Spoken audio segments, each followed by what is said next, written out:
YouTuber Ranveer Allahbadia, also known as Beer Biceps, is facing major criticism for a controversial remark he made on comedian Samay Raina's YouTube show India's Got Latent on February 9th.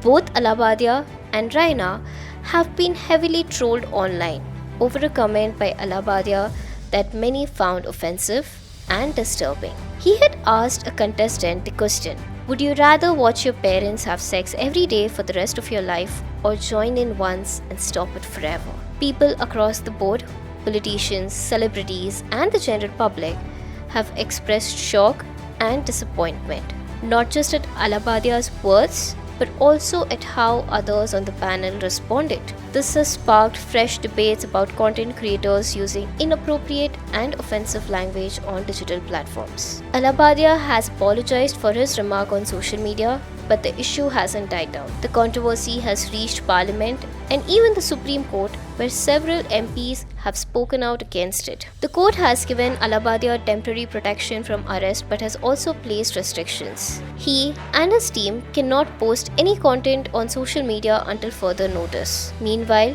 YouTube has removed the episode and Samay Raina has deleted all the episodes of India's Got Latent. So far, 42 people including artists, producers and influencers have been called for questioning about the incident. Amidst this, the Ministry of Information and Broadcasting has reminded OTT platforms to strictly follow the IT Rules 2021. They have stressed the need for self-regulation and better access controls to keep children from watching inappropriate content. To better understand the impact of this issue, the broadcast bill, and the ongoing debate on freedom of speech, we are joined today by Dr. Bhargavi Hemike, a professor of journalism and mass communication at Jain deemed to be University in Bengaluru. Thank you so much, ma'am, for joining us firstly.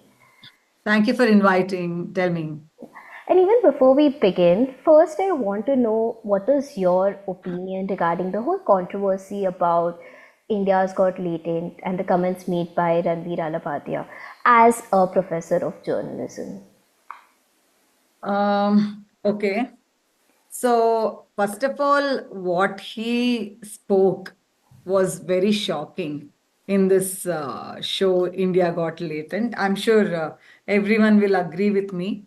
We all know freedom of speech and expression, that is the Article 19(1)(a) of our Constitution, gives us the right to speak, but at the same time, 19(2) also talks about reasonable restrictions, right? So definitely, whatever this Ranveer Allahbadia, this popular YouTuber known for his beer biceps, spoke was clearly objectionable, according to me. And that is the reason I'm sure all those FIRs were accepted by the police, right? So, yeah.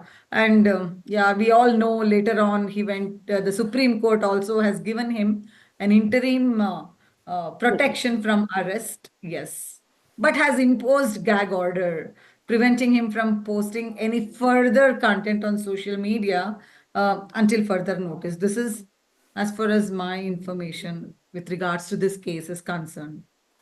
So even coming to the Supreme Court's action, a lot of people have said that, the extreme that the Supreme Court has gone where it has not allowed to permit him to post content or even taken the passport and not allowed to move out of the country.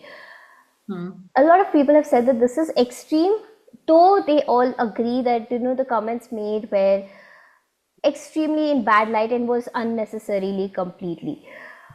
But then, do you think the action was too harsh, or is it fair to have given this punishment, if I may call that? See, Supreme Court is Supreme Court. It is taking the angle. This verdict of Supreme Court is setting a new precedent for all these so-called digital content creators, influencers, stand-up comedians who kind of take liberty to speak anything, in the open. So, all these things are openly available in public domain in the form of YouTube and other things. There was no similar precedent earlier for the court to come up with, such a verdict. Every case, for example, If you take the example of the first freedom of speech and expression when Ramesh Topper and Brij Bhushan were imposed from circulating their publications, they went to Supreme Court telling that their freedom of speech and expression was violated. The fundamental right was violated. And for the first time, Supreme Court took the side of these petitioners against the establishment. There, they had petitioned against the government of Haryana and government of Madras. It was not called Tamil Nadu. That time it was Madras Presidency, which became state of Madras. So state of Madras and state of Delhi were the opponents, and Supreme Court took the favor of these journalists. But here it is a extremely ulta. Here, the Indian public audience, our culture is at stake. We all our conditioning is very different, and I'm definitely convinced. I teach journalism. I deal with these Gen Z kids. I know how their temperament are. Even they are not approving these kind of comments in open. And I'm sure whatever Supreme Court has done is perfect, appropriate, and it is actually setting a precedent, for future such situations. Again, when we talk about this, one of the criticisms of the court's action has also been that, that this is also becoming a threat to the freedom of speech in a way, because of the broadcast bill that had come earlier, and also because the Supreme Court also said this thing that there has to be a vacuum to be filled when it comes to regulating online content, that is including OTT and social media and obviously digital content. So when these comments, the actions and the backlash that Ranveer Allahbadia, Samay Raina have been getting, firstly, do you see this as a threat of freedom of speech? Because here a lot of people online also started giving them death threats. Rape threats were also issued against female panel members. So is there a threat to freedom of speech here when such things happen? The definitely objectionable content, contempt to court, hate speech, all these things are clearly written. And any such, ideas which incite violence, vulgarity, obscenity, all that is clearly mentioned in the reasonable restrictions of our constitution, right? So there is nothing new or no constitutional amendment which needs to be done with when you draw a line between what is obscene. See, obscenity test will change from time to time. What was obscene 10 years ago may not be obscene now. Because generation to generation, the way we dress, the way we speak, all that goes through a transformation. Despite considering all these variations, whatever Ranveer Allahabadia told was highly objectionable, because Indians, we have a very strong cultural ethos which is already set in, which will never approve of such things, especially, I'm sure, I don't even want to mention those comments. How can somebody talk like that in a public platform and ask a response from a participant about his parents' sexual, episodes? I mean, we don't even think, our imagination never goes that wide. This is what I personally feel. And yeah, and coming to the new Broadcasting Services Bill of 2024, this has already generated significant discussion regarding its implications with regards to freedom of speech and the regulation of digital content in India. That I'm sure you all know that. So that's clearly outlined. But then again, at that point when it came out, there was a lot of backlash saying that now the government is going to censor everything that it doesn't like, and there are very high chances that the critics, the opposition, they will be silenced because of the bill, and everything would be regulated.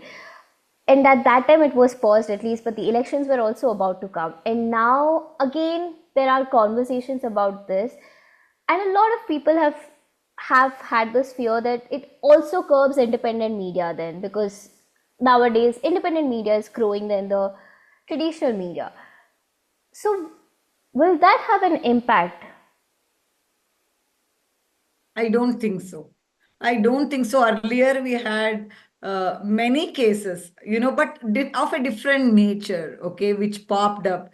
But and this is a very stray case, and I don't think this will have any bearing as feared by the new generation or all these social media handlers telling that this can lead to stricter restrictions, norms, intervention, surveillance from the government. No, I don't think so. Indian government or our court or judicial bodies will go to that level, because they will act only according to the constitutional provisions, and constitutional provisions are very clear about what is in the limit and what is above the limit. So there are also some tests to measure all this, community standards test or Hicklin test. One can measure the amount of obscenity occurred using these frameworks or tests which were used by the courts earlier. So you're saying that it might most likely not have a higher impact than this particular case. The broadcast bill might not come and As deepen I this. told you, I am a media law teacher. I have seen all these cases. I've heard extensively about all of them. I don't see any threat to the freedom of speech, of expression, which is provided in the Article 19(1)(a) of our Constitution by this case. As I told you, it's just a stray case which has just come. And it's a good thing that our courts have intervened, and it's appropriate that such interventions, timely interventions, are needed to protect our cultural ethos, as I told you. Yeah, like even a lot of people online have also said that because this content is available to people without any age restrictions, that's where even a major concern comes in, that children underage have access to such content, which is very harmful in the long run, of course, as a That's society right. as well. But again, one more thing that happened was that, a lot of artists tend to say that it was just a joke. The intent was never to do this. And this is, of course, in one particular case also we say this, but in general, when it comes to abusive language or misogynist joke, casteist joke, one of the common Ah, things, yeah, yeah. arguments that we get is that it's just a We can joke. never accept an argument telling that the motive was different, it was only a stray expression, it was only just to create some humor element. No, no, no, one should be very cautious in a public platform, because thousands of people will watch it, especially the youth, which is their target audience, will get impacted and influenced by these content. And definitely no such freedom should be allowed with regards to the speech. Such kind of harsh obscenity, my God, it's very shocking to use such kind of words or ideas and ask a person to respond. No, no, it's very toxic according to me. So basically, you're saying that influencers need to hold a moral responsibility. They need to have a proper restraint. And if there is no self restraint, I'm telling again, if one is not capable of enforcing or implementing a self restraint, then courts need to intervene, and such kind of external restraints are required. I'm telling you, as a professor, as a media law teacher, I'm sure whatever is happening, the responses of our, Supreme Apex Court is appropriate. I'm sure these kind of interventions and measures are required. Also, again, following up with that question, where do we exactly draw the line? Because as they say that art is the replica of the society that we live in, and we are kind of aware that abusive language is something that happens outside the space, outside the comic space as well. A lot of people tend to use it in streets. A lot of these comments are something that we see in real life. While, of course, there is a responsibility of the artist to hold themselves responsible and be responsible for the content they are putting online and to whom they are giving access to these contents as well. But where exactly does the line come in? Because again, when we talk about morality and decency, it becomes a subjective aspect for a lot of people. So where is the line that's drawn when we talk about such cases? I'm sure growing up, reading books, watching media content, being in this information, what you say, exodus, one definitely know what kind of allowed, what kind of content is an, is an excess, or what kind of, I mean, one can definitely understand, figure out, and one is what is allowed and what is not allowed. That means what is appropriate, what is not appropriate, what is in the limits, what is outside the limits. So I'm sure growing up, being in this society, interacting with people, watching this media content, checking on the rules, we all definitely know we all know Abhijit Iyer Mitra for speaking on those, wall engravings in Sun Temple, was jailed, because of speaking that, and he was immediately arrested, right? So we have instances in front of ours. Even Asim Trivedi, cartoonist, was not spared. Many such incidents we have in our in the past, which actually serve as an appropriate framework on what is obscene, what is not obscene, what is in the limit, what is, you know, exceeding the limit. And lastly, now considering the actions that has been taken against Ranveer Allahbadia, Samay Raina and all, where 30, 40 cases have been filed against people from previous episodes, uh, people in general have, given them threats and held them responsible. And also a lot of, they've lost followers also. Ranveer Allahbadia has lost around 2 million followers or something, if I'm not wrong.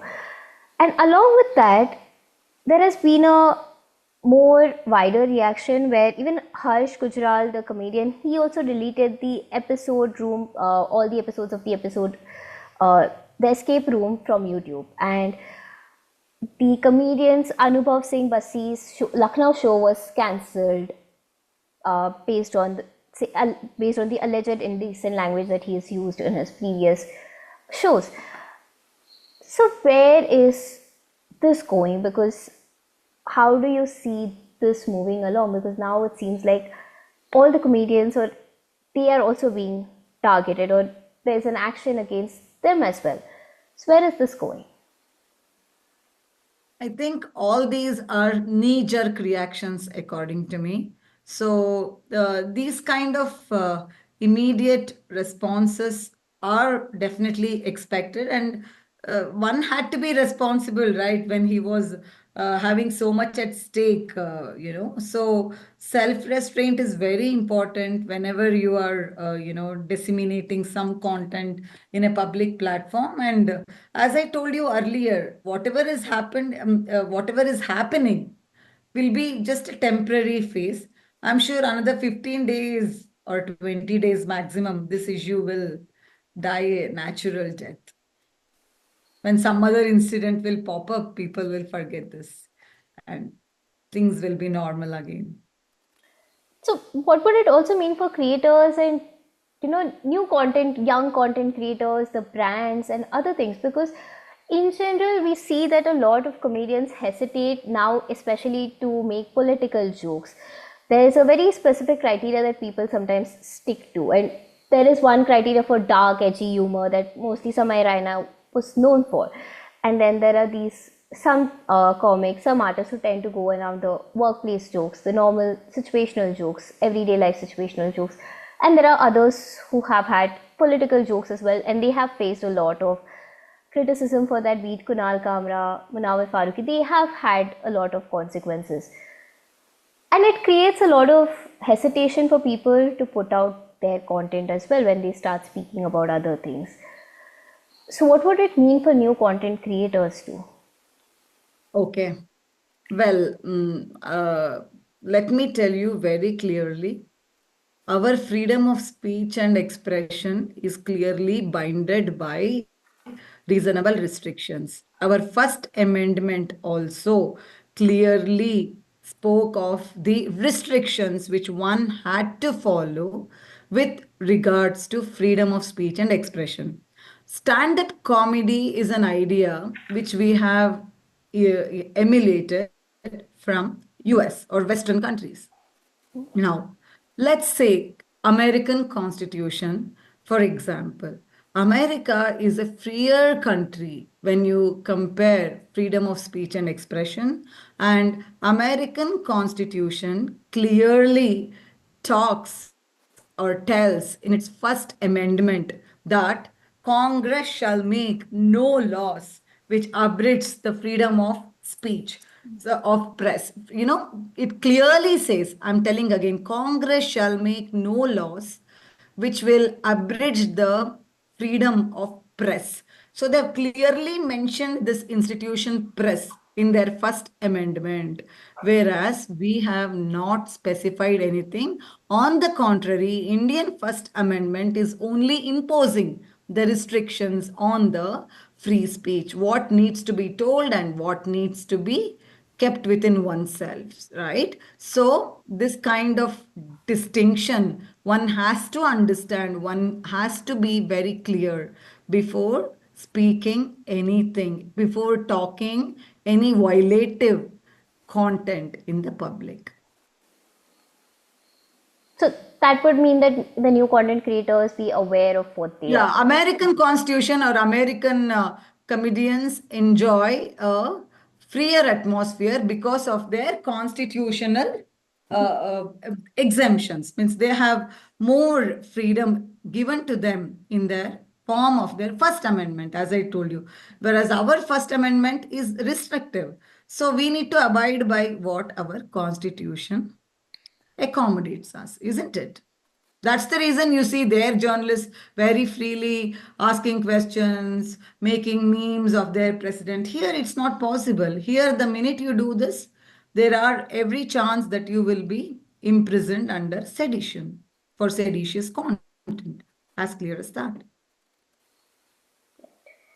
Thank you. Thank you so much, ma'am. Thank you so much for having me. Bye.